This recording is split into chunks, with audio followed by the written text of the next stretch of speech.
touchdown just south of town. And now, a rolling motion. I believe we're having an earthquake. I have never before seen such horrific weather. I advise you to take cover immediately.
Ebitabo by'obunnabbi bwa Bayibuli bizze bitwalibwa nga ebitali byangu kutegeera nga birimu ebigambo ebikusike, emiwondo emikusike, ebifaananyi eby'obubonero byonna nga byogera ku bintu eby'enkomerero y'ensi eby'okubaawo amangu mu maaso. Naye ddala kisoboka okutegeera kye bitegeeza. Akabonero k'ensolo kye ki? Kiyinza okuba nga bwe buno microchip bwe bapulaninga okuteeka mu mibiri gy'abantu okusobola okubafugirako, oba kintu ky'amaanyi nnyo okusingako awo nga kigenda kutwaliramu okusinza kwa Sitaani okw'ekifuba. Ate ani mulabe wa Kristo? Ayinza okuba nga waali oba alindirira kujja buzi. Naye kiyinzika okuba nti ebikolwa by'obutujju bye bijja okusumula emmaluso y'ebisembayo okubaawo mu nsi n'okubonaabona okusembayo. Tugenda kwetegereza olutalo olusembayo n'ebibonyoobonyo bya Katonda ebisembayo. Ddala kiki kye twetaaga okumanya obutalekebwa emabega nga olutalo lukomyewo? Tugenda kulaba ennaku ezisembayo era tumanye na biki bitusuubira. Ky'onaatera okulaba ogenda kutegeera Bayibuli kyebikula ku by'okubeerawo mu biro eby'enkomerero y'ensi. Negattako kati nga bwe tuwenjulako tulabe ebyewuunyisa ku bunnabbi bwa Bayibuli obukwata ku biseera.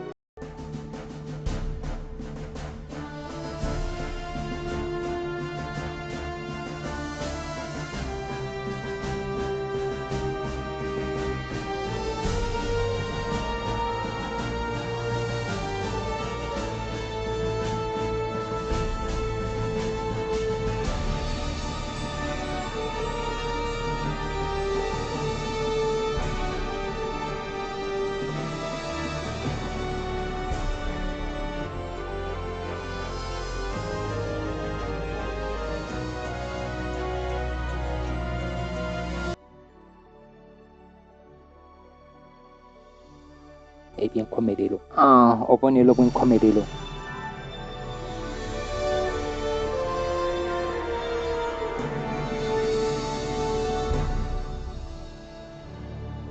Naye ggwe Daniel, biika ku bigambo osse akabonero ku kitabo okutuusa ekiseera eky'enkomerero. Bangi baliddiŋŋana embiro n'okumanya kulyeyongera nga bino bivudde mu Daniel essula 12:4 bw'otyo bwagamba.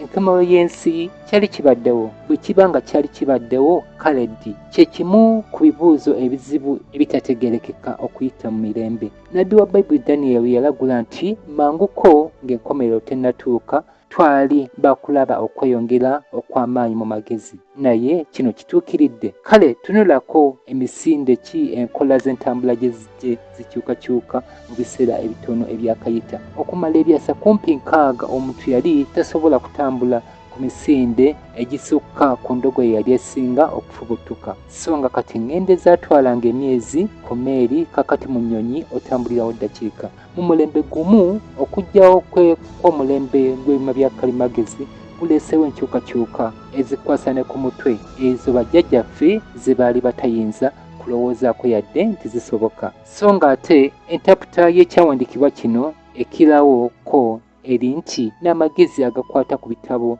bya Bayibuli eby'obunnabbi gaali gakweyongera era nga bwe kyalagulwa kino nakyo kituukiridde. Naye ebyawandiikibwa bya Daniel si bye byokka ebyogera ku ebyo eby'okubaawo ku by'enkomerero y'ensi. Kumanya kyokulala kwe tusobola okufuna okuva mu byawandiikibwa. Muliwulira entalo n'ettutumu ery'entalo, mulabe temulalikiranga kubanga tebirema kubaawo, naye enkomerero nga ekyali. Kubanga eggwanga litabala eggwanga ne kabaka litabala kabaka. Walibaawo enjala, endwadde, ebikankano mu bifo ebitali bimu, naye ebyo byonna lw'olubereberye lw'okulumwa. Nga bino bivudde mu kitabo kya Matayo, bigambo bya Yesu Kristo mu Matayo essula ya 24 okuva ku lw'omukaaga paka ku lw'omunaana. Omuntu bw'atunuulirako okwetooloola ensi yonna awamu, mu bwangu akiraba nti amaanyi ag'ebyobufuzi n'ag'obutonde gafudde ensi okugenda nga yeeyongera okuba ey'obulabe okubeeramu.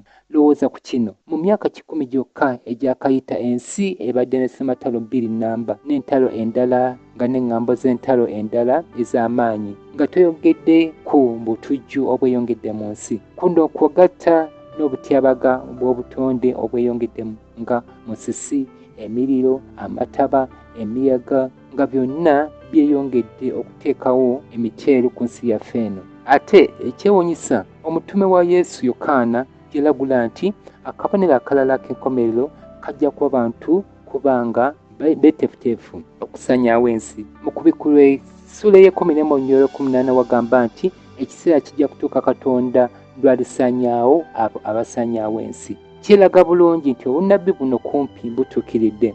Okumala ebyasa ebiwerako nga ekyamaanyi abantu kye basobola okuweereza abalabe baabwe, ekisinga ndowooza bwali busaale, mpozi n'amafumu. Naye kati mu nsi tulina ebyokulwanyisa namuzisa nga mwe muli n'ebyo ebirina obusobozi okuzikiriza obulamu bwonna obuli ku nsi kuno. Ekyamazima ne Yesu kino yakiragula nti singa okukomawo kwe kwayongezebwayo, teri aliyinza kuwona. Kristo yatulabula nti tuli bakusinkana obutyabaga bwonna buno, naye eno yakuba bubeezi ntandikwa ya nkomerero. Naye ddala kiyinza okuba nti waliwo ekitundu kye tuli mu kukola ng'abantu omuntu okusumulula emmanduso eyebisembayo okubaawo byafa by'ensi eno. Naye tegera kino nga mu nnaku ez'oluvannyuma ebiro ebyokulaba ennaku birijja, kubanga abantu baliba nga beeyagala bokka, abaagala ebintu, abeenyumiriza, ab'amalala, abavumi, abatagondera bazadde baabwe, abateebaza, abatali batuukirivu, abatayagala baluganda, abatatabagana, abawaayiriza, abateegendereza, abakambwe, abatayagala bulungi. Nga bino bye tujja mu bbaluwa ya Pawulo eri Timoseewo ey'okubiri essula ey'okusatu okuva ku nnyiriri olusooka paka ku lwokusatu. Ekyamazima, abawangaddeko emyaka egiwerako tebayinza kugaana nti empisa zigenze ziweebuuka ku misinde egyayiriyiri okuva mu bantu. Buli mulembe ogujja gubeerawo n'ebyo bye gugunjaawo ne bikkirizibwa ng'empisa eya bulijjo. N'olwekyo ku buli mulembe ogujja guba guguddeko wansi nga ogerageranyiza n'oguyise. Kati ekiriwo wuyo omukazi ali mu kugatta abasajja mu busima mufumbo obutukuvu, n'ebirala bingi nga bukomi kugenda mu maaso. Mu nnaku za Nuuwa, obugwenyufu mu mpisa bwebuwaliriza Katonda okuzikiriza ensi yonna ng'aleeta amataba. So ng'ate era ne mu biseera ebya Lutti, Mukama yazikiriza ebibuga bya Sodomu ne Gomora ng'akozesa omuliro gwagwa okuva mu ggulu. Bayibuli egamba bw'eti, era nga bwe byali mu nnaku eza Lutti, baali balya, nga banywa, nga bagula, nga batunda, nga basiga, nga bazimba. Naye ku lunaku Lutti lwe yava mu Sodomu, omuliro n'ekibiriiti ne bitonya okuva mu ggulu ne bibazikiriza bonna. Bwe bityo bwe biriba ku lunaku omwana w'omuntu lwalibikkulibwa. Nga bino bye tusoma mu Luka essula y'e17 okuva ku nnyiriri 28 paka ku 3. Naye ddala kiyinza okuba nti mu mulembe gwaffe guno okuweebuuka mu mpisa n'okukola ebitali bya buntu n'erabye ebigenda okuva ku Katonda okussa okulamula kwe. Naye nga ekyokuweebuuka ekitwaliddeko awo, Bayibuli yali yalabula nti mu biseera eby'enkomerero wajja kubaawo okweyongera kw'ebintu byawetambulireko n'ebyokweraguza n'okukkiriza mu mizimu. Naye Bayibuli egamba bw'eti, naye Omwoyo ayogera lwatu nti mu nnaku ez'oluvannyuma walibaawo abaliva mu kukkiriza nga bawuliriza emyoyo egikyamya n'okuyigiriza kw'abasitaani. Bino mu bbaluwa ya Pawulo eri Timoseewo esooka olunyiriri essula ey'okuna akanyeri akasooka bwe kati kagamba enkola ey'okuliziganya n'abafu eyagaanibwa edda ebyawandiikibwa kati egenda yeeyongera okukkirizibwa ne mu nzikiriza nnyingi eziriwo ebiro bino. Kati pulogulaamu nnyingi ku maleediyo ne tv nga kwotwalidde ne firimu ezisingamu naddala ebinnauganda ebisinga kati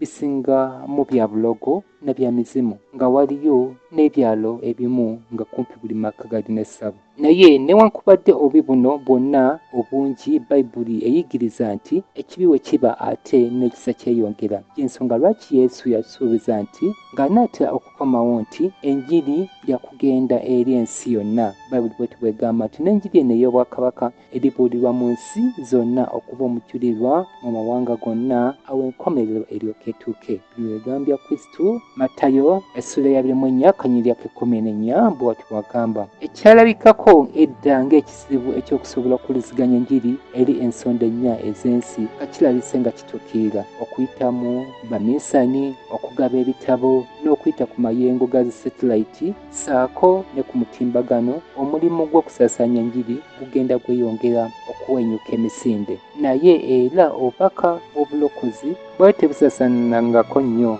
nga mu biro bino. Bayibuli ekibikkula bulungi nti kyamazima tuli mu nnaku z'ensi eno ezisembayo okweyongera mu magezi obutali butebenkevu mu nsi okwebuka mu mpisa n'abasinga okwettanira nnyo ebintu byawetambulireko nga kwe kwolaguza byonna bujulizi nti enkomerero eri kumpi. Obubonero obusembayo bugenda butuukira ku misinde gya yiriyiri. So no waliwo n'ekisukkako awo. Bayibuli etulabula nti gano amaanyi agalwanagana wakati w'obulungi n'obubi ge gagenda okuwalaawala ensi okugituusa ku lutalo olw'Amagedoni. Mu kiseera maaso wakuba wakati abaga mu nsi yonna akagenda okusumulula embeera ezitiisa ensi zetalabangako.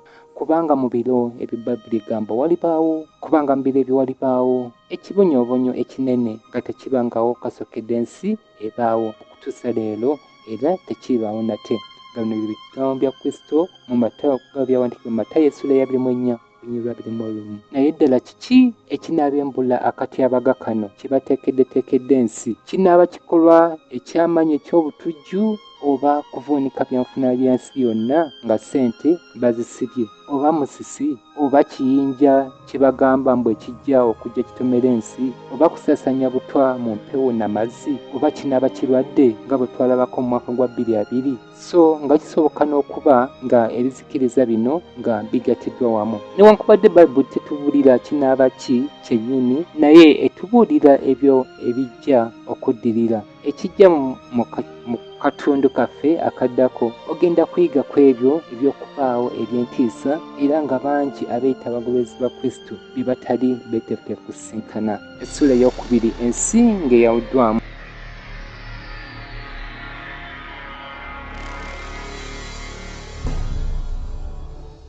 Awo okubonaabona okungi mu nsi bwe kunaaba nga kutandise, abakulembeze b'amawanga bajja kwefuula nga bagezaako okutetenkanya engeri y'okwefuula nga bagonjoolamu ebizibu ebifuuse bingi, so nga n'ebimu bo bye babiteekateeka engeri gye babireetamu basobole okukusizaamu obubi bwabwe. Naye mu biro bye bimu bino abantu ab'amazima eri Katonda bakufuna amaanyi ag'enjawulo ag'Omwoyo Omutukuvu.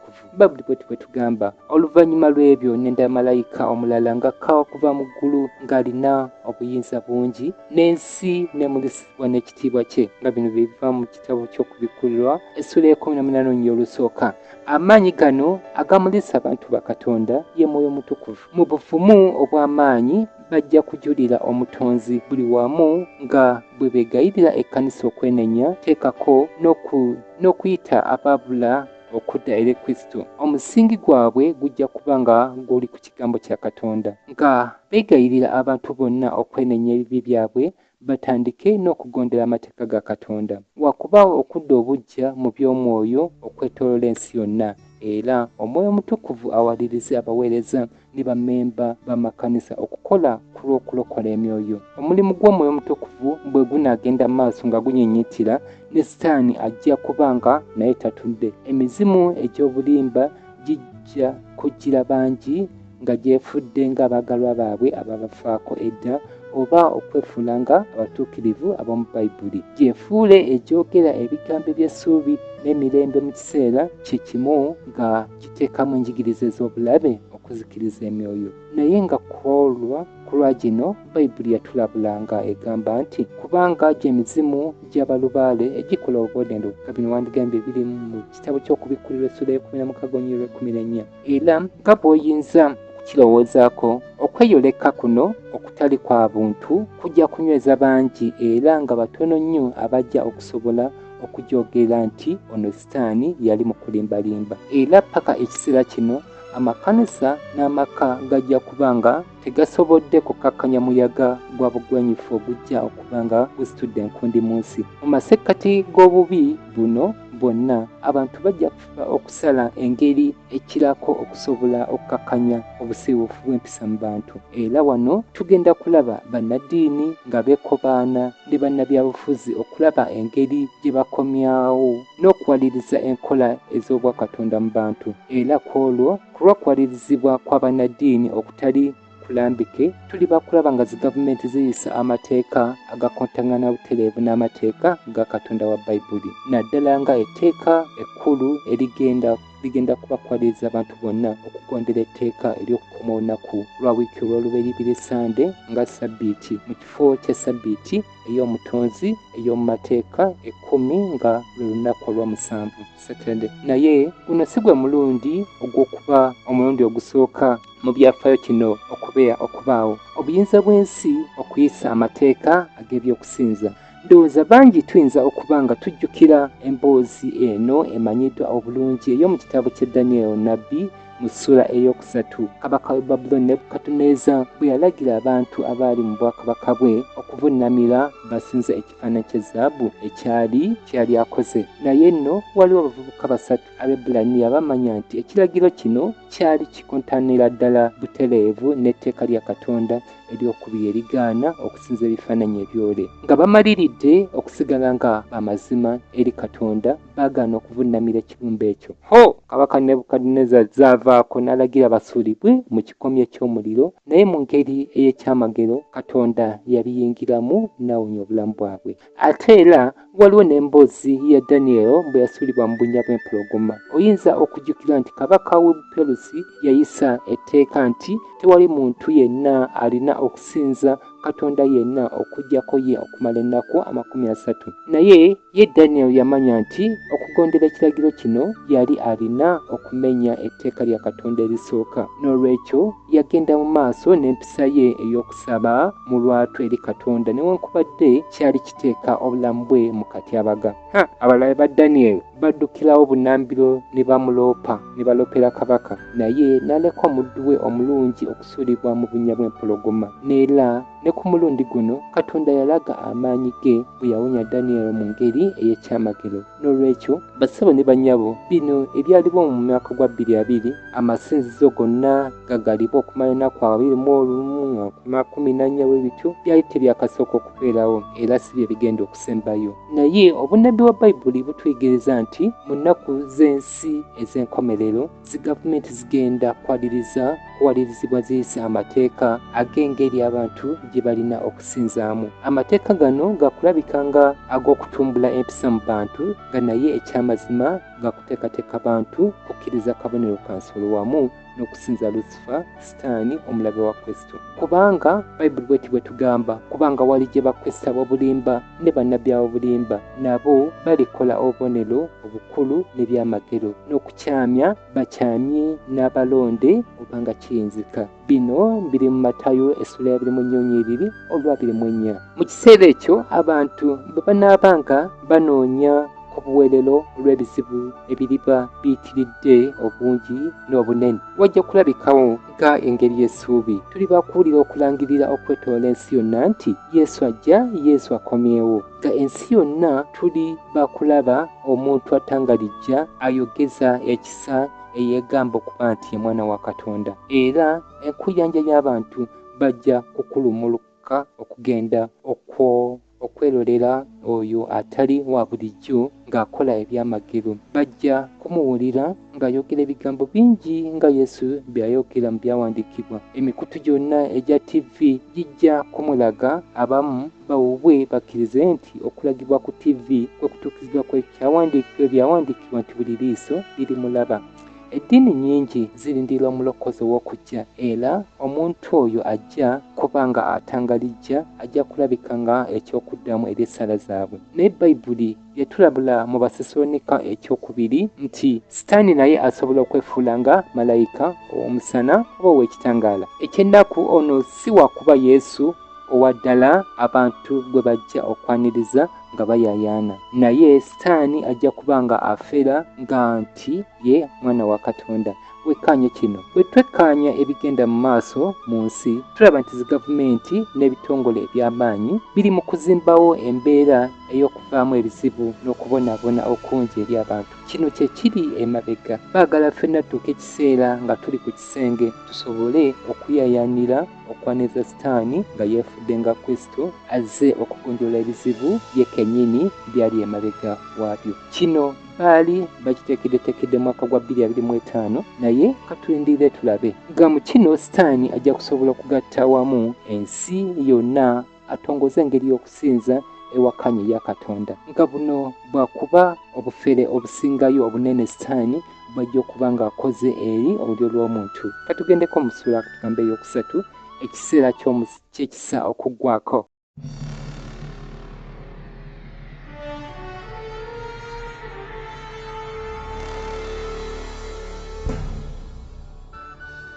Obufere bwa Sitaani bujja kukwatayo bannaddiini abasinga bajja kuyitika eri omusumba ono, era n'engeri ey'okusinza gyali mu kutumbula. Ye sinakuyitika buyitisi, naye already bali kimu mu mupango gwa Sitaani guno, kuba abasinga gwe bakolera already nga bakola nga bannabbi ab'obulimba eri abagoberezi baabwe. Newankubadde anaaba azze, naye ebyo ebizibu byakweyongera bweyongezi mu nsi, era abo abasinza ba Katonda ow'eggulu bajja kulaba nga mangu nti tekyetaaga na kuyisa budde okuwaliriza ensi okugondera enjigiriza z'amasiyono ow'ekicupuli. Bayibuli egamba bw'eti, awo we wali okugumikiza kw'abatukuvu abakwata ebiragiro bya Katonda n'okukkiriza kwa Yesu. Nga bino bye biri mu kitabo ky'Okubikkula essula 14:12.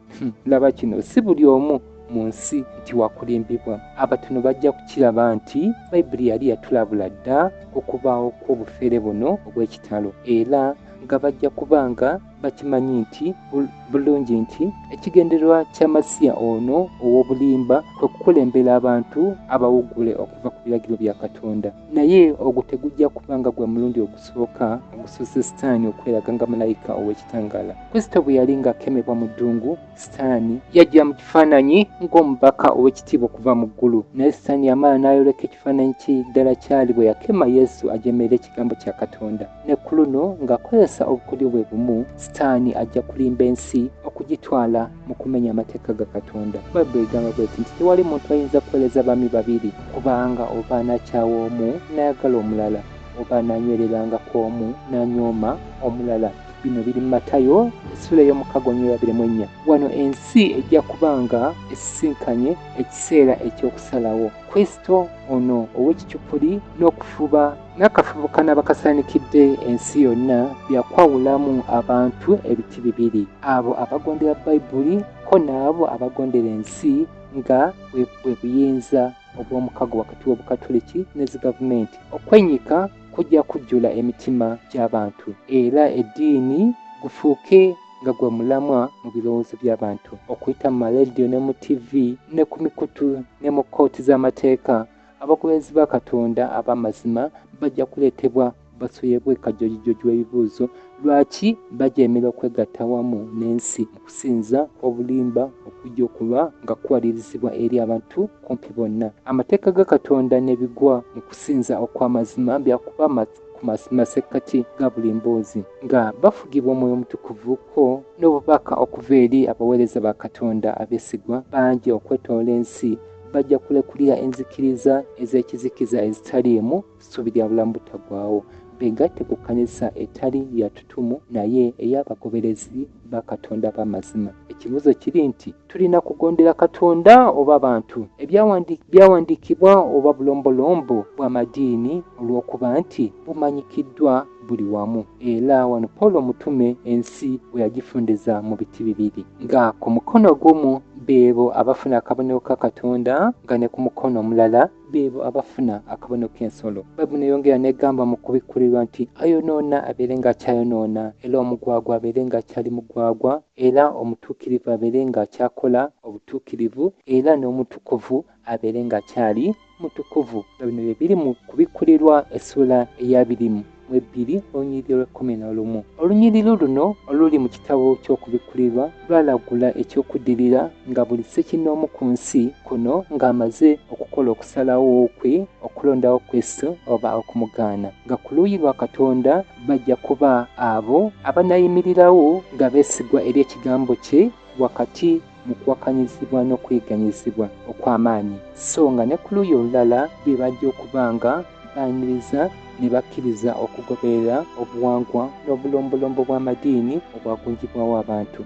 Nga oluggi ku kyombo kya Nuuwa bwe lwaggalibwa ng'amataba tegannatandika, bwe kityo n'oluggi olw'okusasira bwe lugenda okuggalibwawo eri ensi, era awo ekiseera kya Katonda era awo ekisa kya Katonda kibe nga tekikyaliwo eri abo abajja okuba nga bakuzikirira. Awo okukomawo kwa Yesu omulundi ogwokubiri kujja kuba nga kusembedde, naye ensi ejja kuba nga ekyalina kusooka okufuna ku bibonyobonyo eby'omuddiringana eby'okuba namuzisa ddala okusinga ebyo byonna ebyali bibaddewo eri olugero lw'omuntu. Bayibuli egamba bw'eti, n'empulira eddoboozi eddene eriva mu yeekaalu nga ligamba malayika omusanvu nti mugende mufuke ebibya by'obusungu bwa Katonda ku nsi. Owoolubiri n'agenda n'afuka ekibya kye ku nsi, ne wabaawo ebbwa ebbi ezzibu ku bantu abalina akabonero k'ensolo era abasinza ekifaananyi kyayo. Ebyo biri mu kubikkulirwa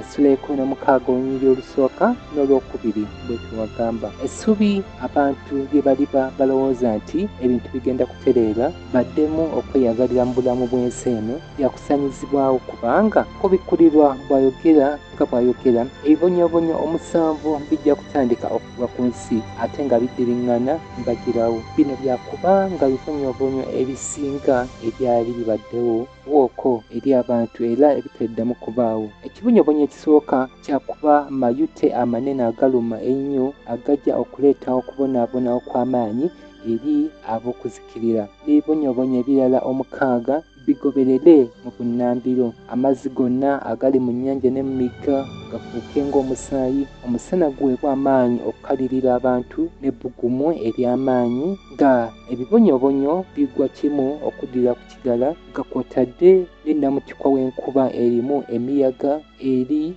abalondawo okuzikirira. Mu kiseera kino ebibonyoobonyo nga bigwa ku babi, abo abalokolebwa bajja kufuna obuddamu mu mikwesezo gy'ensi eyo gye bajja okuba nga bakuumibwa n'okulabirirwa bamalayika ba Katonda. Abamu ku bo bajja kuba nga baasulibwa mu buduukulu bw'amakomera eyo nga balinga bali bokka, nga newankubadde balabika nga abeerabirwa abantu, ye Katonda waabwe ajja kuba teyabeerabira. Abo abeesigwa ba Katonda bakukuumibwa obutatukibwako ebibonyoobonyo mu ngeri y'emu ng'abaana ba Isirayiri bwe baakuumibwa okuyitibwako ebibonyoobonyo ebyagwa Misiri. Mu kiseera ekyo abeesigwa bakuyita mu kiseera ekizibu eky'okwekebera mu myoyo gyabwe, nga n'ekisinga okuva waggulu mu birowoozo byabwe kijja kuba nti tuli bulungi ne Katonda, era nga mu ntikko ya byonna bakufuna emirembe okuyita mu kwesiga ebisuubizo bya Katonda. Bayibuli kino kyegamba, ogusota ne gusunguwalira omukazi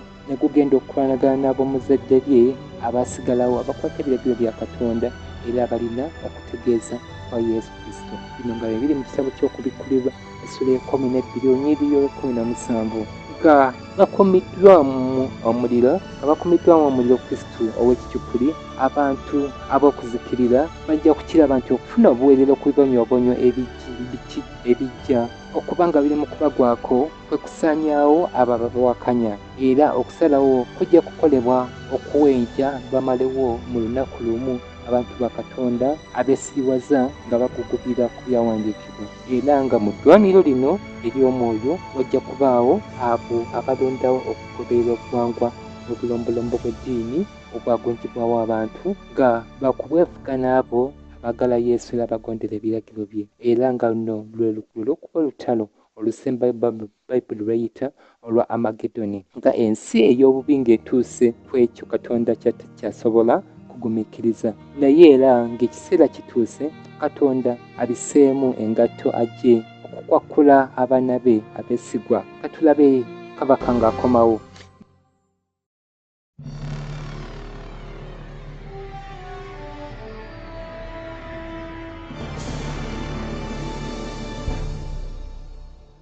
Bayibuli egamba bw'eti, naye ekiro mu ttumbi ne waba oluyogaano nti laba n'awasa omugole ajja, nga bino bye biri mu Matayo 25:6. Mu ssaawa esingayo okuba ey'akazigizigi, essuubi eririndiriddwa okumala emyaka n'ebisiibo ne lituukirira, eddoboozi lya Katonda erirangirirwa lijja kuwulirwa nga ligamba nti kiwedde. Amaanyi g'eddoboozi lino gajja kukankanya eggulu, olwo wabeewo musisi ow'amaanyi ajja okuba nga ayoleka okutuuka kw'ekibinja ekiva mu ggulu. Awo abaana ba Katonda ababadde emabegako nga bali mu kufutizibwa ababi, awo bajja kuyimirira nga beetooloddwa akabonero ka musoke mu maaso gaabwe gaabo ababadde babatulugunya. Amaaso gaabwe gajja kujjako akamwenyumwenyu, kubanga bamanyi nti omununuzi waabwe ng'ali wamu n'eggye ery'abamalayika eddene bazze okubatwala eka. Bayibuli egamba laba ajja n'ebire, era buli liiso lirimulaba n'abo abamufumita, n'ebika byonna eby'omu nsi biri mu kubira ebiwoobe. Nga bino bye biri mu kitabo ky'Okubikkulwa esooka 7 bw'etyo wagamba, kuno si kujja kwa kyama ng'abamu bwe bagamba. Buli muntu ku nsi kuno wakukyerabirako n'agage, era bangi kijja kuba kya ntiisa. Awo ababi bajja kudduka jambwa nga baddukira mu mpuku ne mu njazi zisobole okubabikkako okuva ku butuukirivu obw'ekitiibwa kya kabaka asembera. Era Yesu bwe yasuubiza abo ababi abayimirirawo ennyo ku lw'okumuvunaana n'okumukomerera bajja kuzuukizibwa bayirolere ng'ajjira ku bire n'ekitiibwa. Bayibuli bw'eti bw'egamba, kubanga Mukama waffe yennyini alikka okuva mu ggulu n'okwogerera waggulu n'eddoboozi erya malayika omukulu n'ekkondeere lya Katonda, n'abo abafiira mu Kristo be balisooka okuzuukira. Nga bino bibiri mu bbaluwa ya Pawulo eri Abasessalonike esooka olunyiriri olwokuna n'olwokumi, essula eyokuna olunyiriri 16. Basessalonike ekisooka essula eyokuna olunyiriri 16. Ekkondeere ery'amaanyi lijja kuwulirwa nga livugira mu bwengula bw'ebbanga, n'eddoboozi ery'amaanyi ery'omulokozi liwulirwe nga liyita abatukuvu bonna abaali beebaka mu ntaana nga ligamba nti, muzuukuke, muzuukuke, muzuukuke, mwe mwenna abeebaka mu nfuufu y'ensi, mugolokoke. Okuyita mu bwekulungirivu bw'ensi yonna, abatuukirivu bangi bajja kuzuukira okuva mu ntaana zaabwe, era wano bajja kulabika nga bambaziddwa emibiri egitali egy'ekitiibwa egy'obutafa, nga tebakyaliko bbala lyonna ery'obulwadde yadde obulema. Awo nno n'abo ababaddewo okuyita mu kiseera eky'okubonaabona, nabo bajja kukyusibwa mu lutemya lwa Yesu, nabo bajja kuweebwa embiri egirabika obulungi ery'obutafa. Ababi mu ntiisa ey'amaanyi n'obulumi bajja kutangalirira eri ebyo bye bajja okuba nga bali mu kulaba. Bayibuli egamba bw'eti, naffe abalamu abasigalawo ne tulyoka tutwalibwa wamu nabo mu bire okusinkana Mukama waffe mu bbanga. Kale bwe tutyo tunaabeeranga ne Mukama waffe ennaku zonna. Bino bibiri mu kitabo ky'Abasessalonike eky'ebbaluwa esooka olunyiriri olwokuna essula eyokuna olunyiriri 17. Ku kino kikulu nnyo. Yesu ow'amazima bw'anaaba ajja, buli omu ajja kumulaba, era talirinnyako ku ttaka lya nsi eno nate, naye ajja kukoma mu bbanga. N'olwekyo oyo aligamba nti Yesu nga naye ajjidde mu kyama ng'atambulira kuno ku nsi, ne bw'aliba ng'atangalijja atya ajja kuba nga ye Sitaani. Tugende mu maaso. Mu kulekulira vulugu w'ensi, abanunule bajja kwambuka mu bbanga, tiwalina kwetaaga bw'oba nnyonyi bambuke waggulu w'okuzikirizibwa basobole okusinkana omulokozi waabwe ne bamalayika mu biro eby'ebbanga. Era bano ekibi, ennaku, okubonaabona kuba bijja kuba nga birekeddwa mabega, era nga n'ekiwero ekibadde kibawula ku mukama waabwe kijja kuba nga kijiddwawo emirembe n'emirembe, era bakulaba nga Katonda waabwe ne bamalayika b'omu ggulu maaso n'amaaso. Bayibuli etugamba bw'eti, nabo Mukama baalitta, baliva ku nkomerero y'ensi balituuka ku nkomerero yaayo. Tebali kungubagirwa, so tebali kuŋŋaanyizibwa, baliba busa ku maaso g'ensi. Nga bino bye biri mu kitabo kya Yeremiya omulanzi, essula ya 25:33. Eri abo abaliba balekeddwa emabega ku nsi, ensi yakutabuka. Enkuba erimu omuyaga, emizimu gya Sitaani gibatabukire nagyo, saako musisi, amayengo g'omugayanja gatabuke nago, ebizinga bibuzibwewo, awo n'ebire by'enkuba bibonereza ensi, n'agayinja g'omuzira aganene. Ababi abalisobola okusimatuka ebizikiriza ebyo byonna bajja kuttibwa ekitiibwa ky'okubaawo kwa Mukama. Emibiri gyabwe gigangayire ku ttaka okwetoola ensi yonna. Ku mulundi ogusookera ddala okuva ku nsi kyali egyetondebwa, awo ejja kuba nga tekyaliko muntu yenna mulamu. Sitaani ne bamalayika be abaagwa be bajja okulekebwako nga balamu, basobole okulaba ebivudde mu buyekera bwabwe. Bassebo ne bannyabo, bangi twebuuza ensi eragawa, naye eno gy'eraga. Newankubadde katuyinza okugiraba nga n'okugyegomba olw'obulungi nga bw'erabika, naye byonna byakuyita. N'olwekyo ensi twemazizaamu abaagalwa. Tugende tulabe ssula endala, emyaka 1000.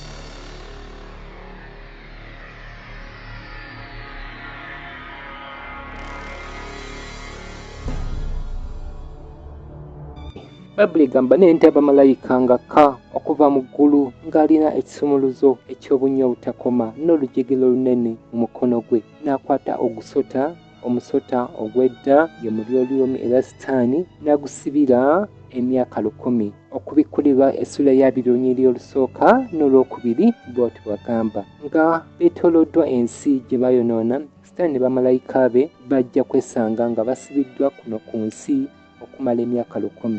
Bajja kuba nga basibiddwa ku eno ensi eyayonooneka ekutte ekizikiza. Ye Sitaani ne bamalayika be basitaani banne nga kyasigalidde mpozi kwe kulowooza ku kibonerezo kye ekijja mu maaso, nga buli ku luuyi alaba ebyali ebibuga ebyasaanawo, obuwangwa n'amagumba amakalu, byonna ebikambwe ebyava ku lutalo lwe yaggula okulwanyisa Mukama w'eggulu, era ng'ali nga asibiddwa mu bunnya obutakoma olw'okubanga tajja kuba nagwayinza kukema n'okukozesa. Ajja kubeera mu nnaku ey'ekitalo ey'enkomeredde. Bayibuli egamba n'endaba entebe ez'obwakabaka nga kuliko abatuddeko, ne baweebwa okusala omusango, ne bafugira wamu ne Kristo emyaka 10. Okubikkulirwa essula ya 2 olunyiriri olw'okuna n'olwokutaano bw'oti bwagamba, nga Sitaani alekeddwa okufumitiza kwe bye yakola,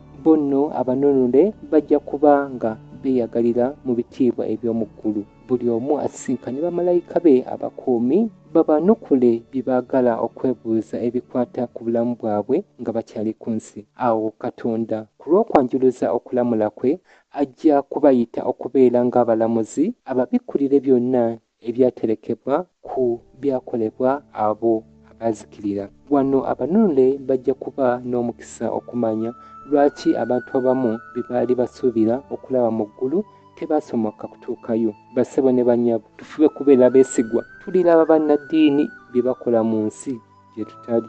Ebirowoozo ebyali ebikusike ebyabo abaabula kati bajja kubanga babiraba nga olutambi lwa vidiyo, n'ekiwero kijja kuba nga kiwenjuliddwawo beerabire ku ntalo ez'ebyomwoyo ezagendanga mu maaso eri buli mwoyo gwa muntu, era n'ebikolwa n'ebigendererwa bya malayika baagwa bajja kubiraba nga geeyoleka bulungi. Obwanjulukufu bw'okusala kwa Katonda mu nsonga eno bujja kweyoleka lwatu eri buli omu, nga Pawulo bwe yalagula nti mu Bakolinso ekisooka essula ey'omukaaga olunyiriri olwokubiri nti obanga temumanyi nga abatukuvu be balisalira ensi omusango. Abakolinso ekisooka essula ey'omukaaga olunyiriri olwokubiri. Nga omwonoonyi yenna tannafuna kibonerezo kye ekyakamalirizo, likodi y'obulamu bwe ejja kusooka okukanyizibwa n'obwegendereza bantu banne abamanyi era nga abategeera okufuba okwali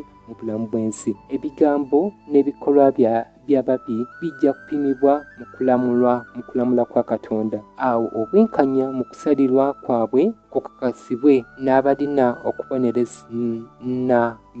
kubonerezebwa kyenkana ki. Ekyakamalirizo nga byonna biwedde, oluvannyuma lw'emyaka 1000 Yesu n'abanuule bajja kuteekateeka okukomawo ku nsi, era kati nga kye kiseera kituuse Sitaani, bamalayika be n'abantu abaabula okusisinkana omutango ogw'akamalirizo ku lw'ebikolwa byabwe. Nga abeetoowaza nga banaatera okusikira ensi, naye Katonda akyalina okukola omutendera ogw'akamalirizo ogw'okulamula kwe, era aggyewo ekibi ng'engula w'ebbanga lyonna gye liba ne gye likoma. Tugenda ku ssula ey'omukaaga, enkomerero y'ekibi.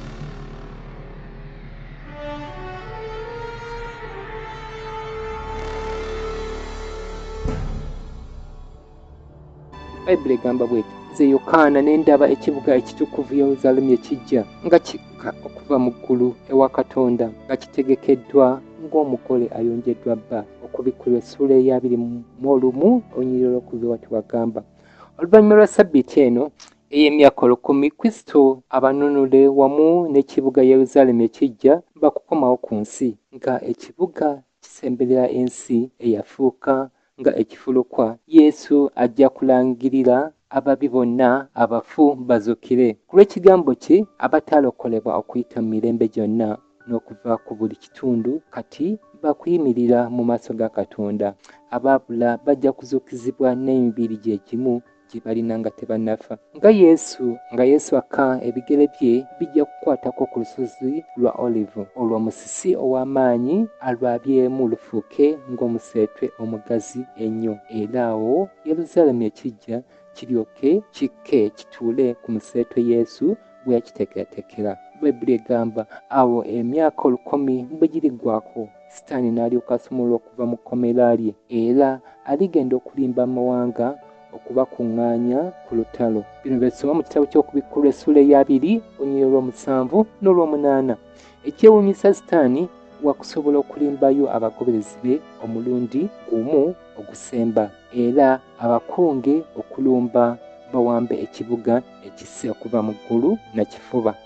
Awo bajeneraali ne bannamagye okuyita mu mirembe gyonna bajja kuggyayo obukodyo bwabwe nga babugase wamu okubukozesa mu kweteekerateekera lwe balowooza okuba olutalo olw'oku ntikko. Mu kikolwa kino kyennyini, abaabula bajja kukiraga nti emitima gyabwe tegikyukanga, era nga singa kiyinzika Katonda bandimuyuzizza mu bibiri okuva ku ntebe ye ne bawamba ekibuga ku kifuba. Tebali kimanya yadde n'akatono nti olutalo lwabwe lwakubafa nga terunnaba yadde kutandika, olunaku olw'okusala omusango lutuuse. Wetegereze kino kituyamba okutegeera bulungi ekigenda mu maaso mu nsi. Oba bannaddiini bakiwakanya mpozzi lwakuba basasulwa, naye ekyamazima bigavumenti by'omu nsi gatongole ga Sitaani, era nga yafugira emabega waabyo, kubanga era ye yabawa amagezi n'obusobozi okuba nga basobola okunyaga ensi yonna mu linnya ly'okuyita mu ssente n'eby'okuwa emisolo.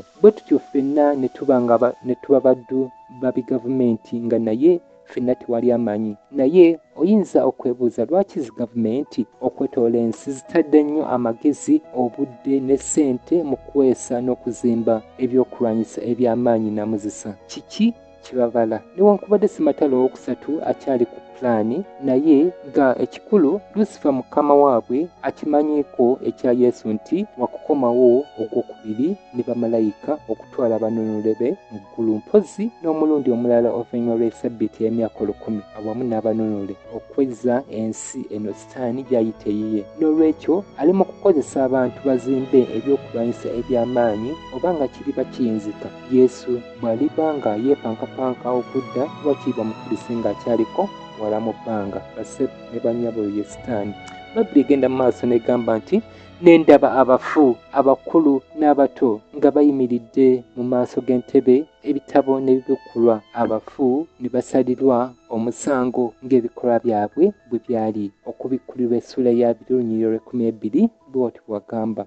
Ekyennaku waggulu w'ekibuga Mukama ajja kulabika ng'atudde ku ntebe ye ey'ekitiibwa. Awo byonna ababi bye babadde bateekateeka okukola babisuule ttayo. Bwe baliba nga batunudde mu maaso ga Katonda, buli omu ajja kulagibwa ebibi byonna bye yakola, bajjukire emirundi gyonna gye banyooma omwoyo ogwali batangira obutakola bubi, bajjukire emirundi gyonna lwe baagaana okwegayirira kw'omwoyo omutukuvu. Abamu bajja kuba nga bagenda mu ntana nga balowooza nti baali basobodde okukweka ebyokutta, emisango n'obuyisayisa. Mu buswavu bajja kulegako ebigambo bya Yesu ebiri mu Luka 12:2 awagamba nti naye tewali kyabikkibwa ekitali bikkulwa newankubadde kyakisibwa kyalitegeerwa. Bwe banaaba buli omu ng'alaba akatambi k'obulamu bwe nga kamuzannyirwa bulungi, buli kinoomu mu mwoyo gwe ajja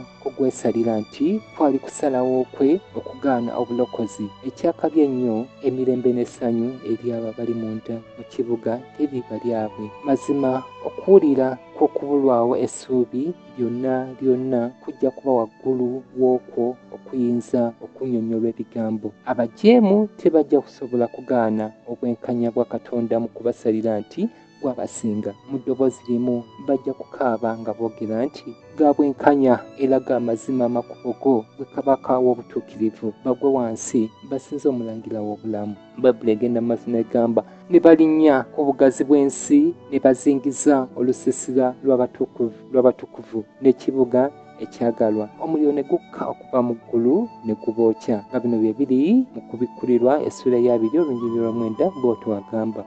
Ekyakamalirizo ddala ekiseera kirimba kituuse ababi okugabana omutango ogutakyazzibwa amabega ku lw'ebikolwa byabwe. Awatali kulabula omuliro n'ekibiriiti bijja kugwa okuva mu ggulu, n'ensi nayo eggyemu enjatika omuliro gubuukeyo wansi okuva mu ttaka, nga ekikoomi kino kimalawo ababi bonno abatukuvu bakuba mu butebenkevu ne mu bukuumi munda mu nzigi z'ekibuga Yerusaalemi ekijja. Buli mwonoonyi wakubonerezebwa okusinziira ku bye yakola. Abo abalina ebibi ebitono bajja kusaanyizibwawo mangu, so nga abo abalina ebibi naggomola eryolyo lw'omuntu bakubonaabona kiwanvuko. Era nate ye sitaani kanaluzaala we byonna ajja kukakibwa okubonaabona ekisingayo obunene. Ku lwa Katonda okubonereza ababi kikolwa ekimuluma, naye lwakuba nti ate n'obwenkanya bwe kye busaba. Omutango gw'ekibi kufa ku musalaba Kristo, kino yakibonaabona mu kifo ky'abo bonna abaliyinza okwaniriza ne bakkiriza ssaddaaka ye. Naye ekyettabbu abaabula baagaana ekirabo kino eky'omuwendo, era nga balina okwesasulirako bo ekitundu ku muwendo gw'ekibi.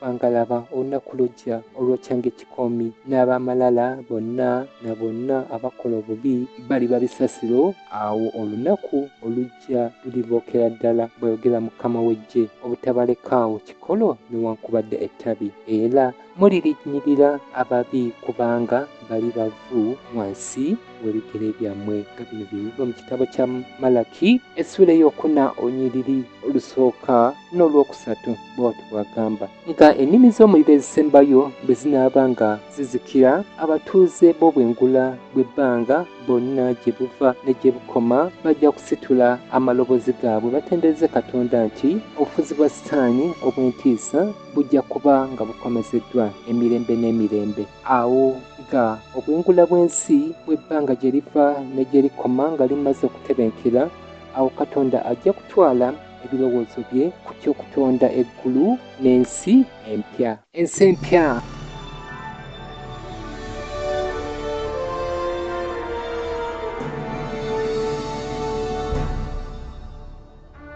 nendaba eggulu elijja n'ensi empya, kubanga eggulu ery'olubereberye n'ensi ey'olubereberye nga bigenze bituma mu kubikolera Essuula ya 21 olunyiriri olusooka, nga ensi emaze okulongosebwa omuliro, awo Mukama ajja kuddamu omulimu gwe ogwewuunyisa ogw'okuddamu okutonda obuto ensi eno. Ku lw'amaanyi g'ekigambo kye, ensi ejja kuddizibwa nga mu bulungi bwayo obwasooka obwa Adeni. Ebika eby'emiti eby'enjawulo ssaako n'omuddo biddemu bibike ku nsi, era ku lw'okulagira kwe ettaka n'ennyanja biddemu ebiramu byabyo. Ebitonde byonna ebinene n'ebitono ebya buli kika byeyagalire mu nsi ey'okwesiima empya. Empewo y'omu bwengula yonna nga nnungi, ensi ebeere ekifo ekitemagana ku lw'amagezi ga Katonda. Katonda waabwe naye alisangula buli ziga mu maaso gaabwe, era n'okufa tekulibawo nate, so tewaabengawo nate nnaku newankubadde okukaaba newankubadde okulumwa eby'olubereberye nga biweddewo. Okubikulirwa Essuula ya 21 olunyiriri olwokuna bwe buti olugamba: obutebengevu bw'eggulu bw'ebbanga gye liva ne gye likoma nga butuukiridde, nga Yerusaalemi kijja ng'ekitebe ekikulu, bonna abatonde bajja kusanyukira wamu obufuzi bwa Katonda obw'okwagala, abakwakulibwa okuva mu kuzikirira bakufuna akadde okuwaayooko n'omutonzi waabwe. Olutabaalo bwe lwali, embeera ebitonde ebirala byonna eby'omu ggulu gye bitayinza kutegeera, newankubadde ababi n'ekibi biriba bisanyiziddwawo, wajja kusigalawo akabonero kamu akaava olw'obuyeekera bwa Sitaani eri Katonda, nga ze zijja okuba enkovu ez'emisumaali mu ngalo ne ku bigere bya Yesu. Nga ennaku bwe zirigenda nga ziyita mu mirembe egitalikoma, ebirowoozo byonna n'ennaku n'obulumi birigenda bibula mu nsi ey'ekitiibwa ky'eggulu, nga tebakyaliko kyakusibibwa myaka nti muli bakwangala bwe giti. Abaana ba Katonda abasikira obutafa bajja kuba n'omukisa okutuuka ku biruubirirwa byabwe byonna, so ng'ate buli magezi ge baligenda beeyongera okufuna gakwongera kukyamula bwongo bwabwe, nga tebikyaliko nti basibiddwa wano ku nsi. Abanunule baliba n'omukisa okulambula obwengula bwa Katonda obutakoma, eggulu kifo ekituukiridde mu mirembe n'obuluŋŋamu, awali nga okwagala kwa Katonda n'okwagala abalala kye kijjudde mu buli mutima. Bayibuli yasuubiza nti obwakabaka buno obugenda okujja busobola okubeera nga ge makaago ag'olubeerera. Mazima Yesu yawaayo ssaddaaka ku musaalaba okugulira ekisonyiwo n'obuwanguzi eri ekibi, naye ekimusingira ebirala byonna, Yesu ayagala okubeera naawe mu nsi eno ng'eziddwa bujja. Naye newankubadde ayagala nnyo okulokola, tayinza kukakaatikako kirabo kino eky'obuwa mu kifuba. Olina okulondawo okukkiriza nga ggwe. Lwaki tojja gy'ali leero? Musabe okujja mu mutima gwo. Mwebale kubeera naffe.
Nze njagala ngende ntuuke